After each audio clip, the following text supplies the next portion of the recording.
konsennya pertama adalah bagaimana PPATK dalam hal ini melakukan kerjaannya agak harus reaktif terhadap analisis dugaan terkait judi online.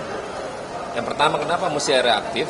Karena kalau dugaan transaksi didiamkan dan terjadinya itu berlaku judi online, kita berharap dia melakukan koordinasi dengan penegakan hukum yang sekarang Mabes Polri sedang serius-seriusnya. Jangan serius di awal aja kenceng, tapi nanti berakhir dengan suasana yang tidak, dengan ending yang tidak baik. Nah, kita berharap juga Pak Kapolri dalam hal ini lugas, tegas, bersamaan dengan PPATK untuk menyikapi dugaan-dugaan yang terkait dengan apa yang terjadi saat ini, begitu hebatnya judi online di Republik ini. Bayangin dari 2016, tadi cuma 3 triliun, sampai sekarang itu hampir ratusan triliun. Nah, jadi saya minta tadi, ada dugaan terkait transaksi, PPATK ini agak reaktif dengan penegakan hukum untuk menyikapi hal terkait untuk bisa diblokir segera mungkin. Jadi kalau udah kelihatan dugaan transaksi itu judi online, langsung aja blokir. Bagaimana caranya? Silakan berkoordinasi dengan penegakan hukum.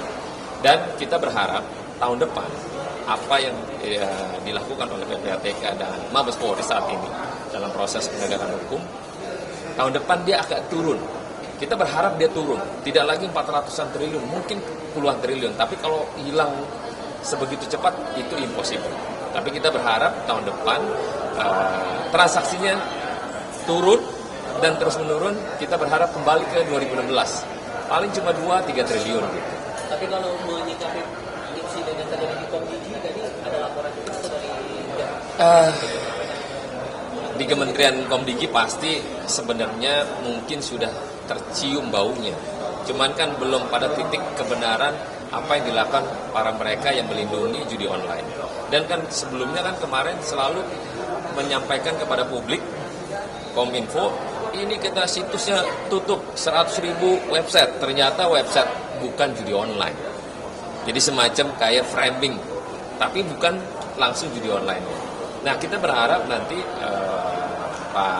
Bu Menterinya serius tentang terkait judi online ini. Jadi tidak hanya melaporkan, hanya bilang udah 1.000 kita tutup website. Tapi sekarang 1.000 beneran adalah websitenya judi online. Kalau PPATK kan menyampaikan laporan dugaan terkait dengan aliran transaksi yang dilaporkan kepada pihak penegakan hukum. Nah, penegakan hukum itu menyampaikan langsung kepada Kementerian Komdigi. Nah, kita berharap sinergi 3 lembaga ini itu benar-benar serius menyikapi ini dengan sangat-sangat. Kenapa? Kalau enggak, rusak Republik ini. Pak, dari di media sosial juga sebenarnya ramai misalkan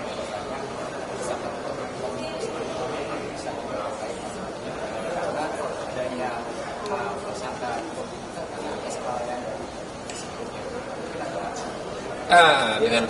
dengan menteri sebelumnya kan bisa saja orang menduga-duga, berarti lalai, bisa saja. Tapi kan bisa saja dia nggak tahu sama sekali.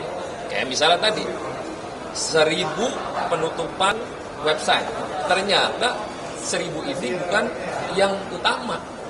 Jadi yang lain malah yang aman, yang ini ditutup. Nah, sekarang teknologi, you mau buat lu matiin 1.000, dia akan tumbuh 100.000. Tapi bagaimana menyikapi ini? Bu Menteri Kementerian Komdigi serius apakah yang dilakukan terkait judi online ini? Kita berharap kepada Bu Mutia serius menyikapi ini dan serius juga memberantas ini dengan seksama. Tidak bisa habis, tapi minimal memberantas pada hal minimalis agar tidak terjadi hal yang lebih drastis. Ya, perlu atau tidaknya kan kita jangan menduga-duga seolah-olah dia tahu atau tidak tahu. Tapi bagaimana langkah ke depannya dengan kementerian yang baru yang dipimpin oleh Ibu Mutia ini punya keseriusan lebih tajam. Jadi supaya nggak main-main, gitu.